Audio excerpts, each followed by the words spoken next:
Nailed it. It's time for some fun. Fun with He-Man!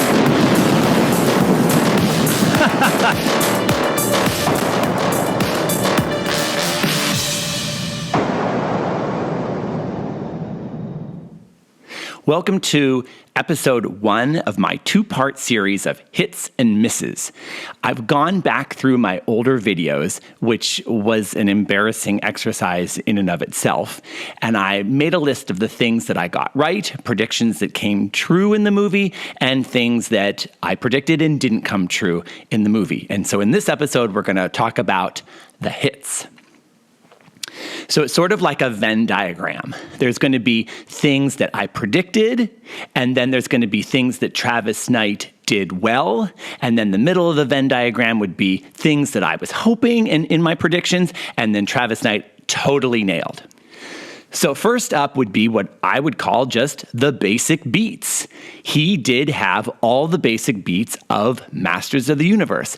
And even though that seems like a low bar, in this day and age of some studios really mangling some IPs, just having the movie be true to itself is a win.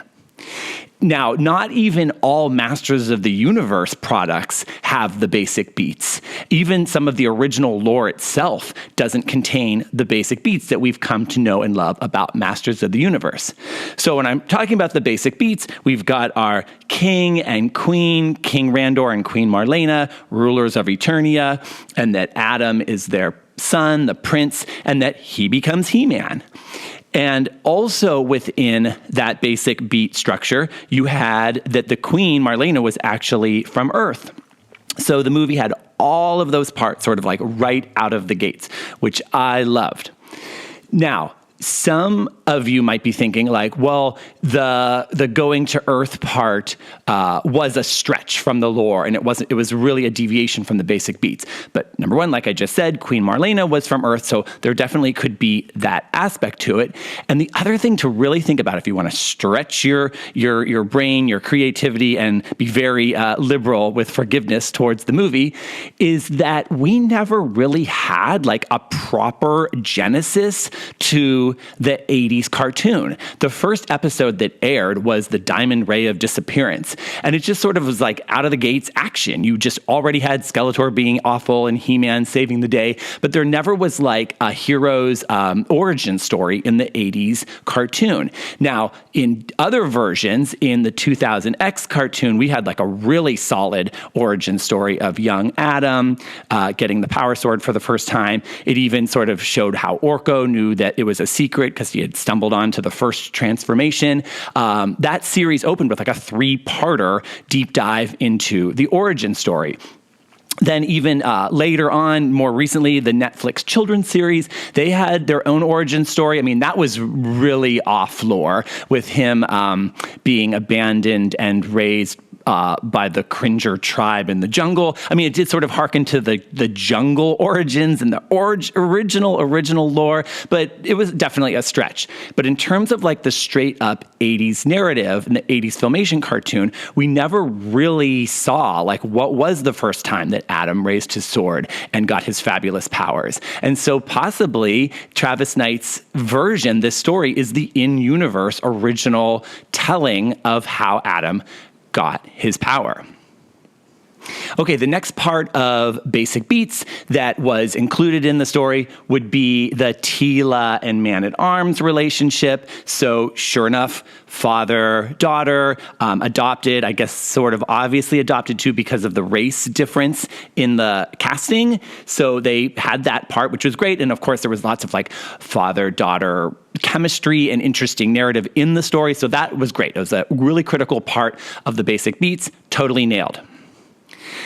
Now, again, some of the other versions of Masters of the Universe have deviated quite a bit. The Netflix children's series, which I actually thought was pretty good, pretty cool, pretty well done, but it was really off from what we normally think of. I mean, Man-at-Arms was a kid. In fact, they kind of were all kids. It was almost like a Muppet Baby version of of Masters of the Universe, and Manny Faces was Tila's father. So like they took some real liberties with the product, with the IP, and Travis Knight really didn't that much in terms of the storytelling. Now, as I mentioned before, some of the tone and the theme, maybe the violence, like that was a little bit off-brand, but the actual plot points and the story beats were very much on brand.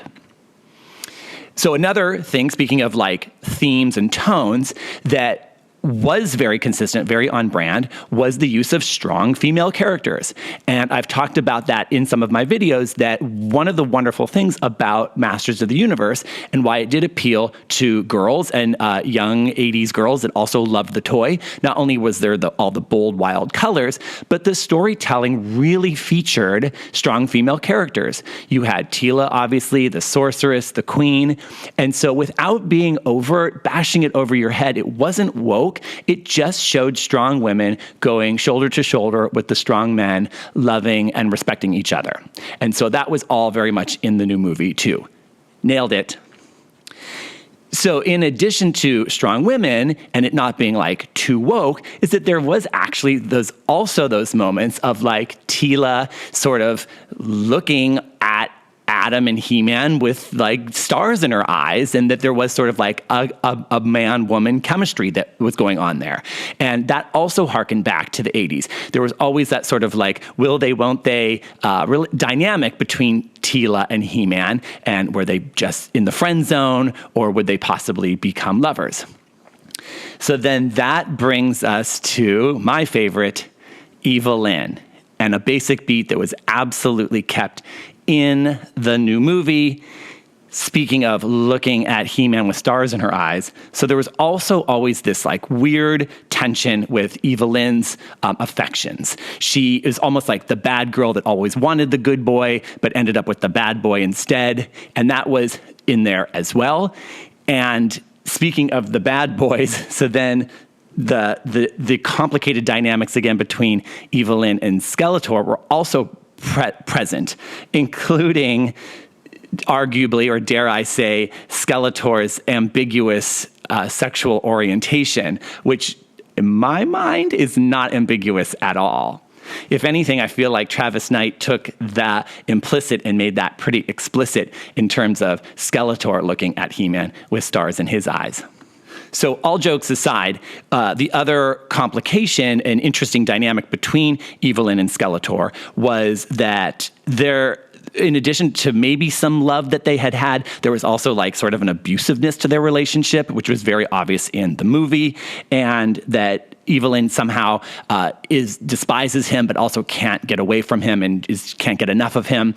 And she sort of takes his abuse, but then is always there for him, as we saw, spoiler, in the final credit scene of her taking his skull and possibly, hopefully, resurrecting him for possible, hopeful sequels. One thing that Travis Knight did in this movie, which I'm not really sure if this should go in this video as a hit. It wasn't really a miss. It was just like a direction that he took with it, was to remove the sort of secret piece to He-Man, remove the secret identity element to it, and with a lot of humor. But it also sort of like ending it with like, moving forward, everyone's going to like then pretend like it's still a secret. And I mean, that is very hilarious because the secret identity trope has always been really ridiculous, that if you just Adam and He-Man, they looked exactly the same except without a tan, and Linda Carter would put glasses on and you couldn't tell that she was Wonder Woman and Clark Kent and Superman. Like, it's hilarious. It's something that was very sort of mid-century all the way up through the 80s. 80s was really big on like secrets, and keeping the secret was like the whole plot device. And so moving forward, like, we're kind of stripping back that piece to it, and I guess I'm okay with that. A couple of honorable mentions that I want to talk about that I feel like I nailed and Travis Knight definitely nailed before we get to the big one. The first one I want to talk about is Battle Cat and Beastman. So in my Beastman video, I had talked about how even though Battle Cat and Panther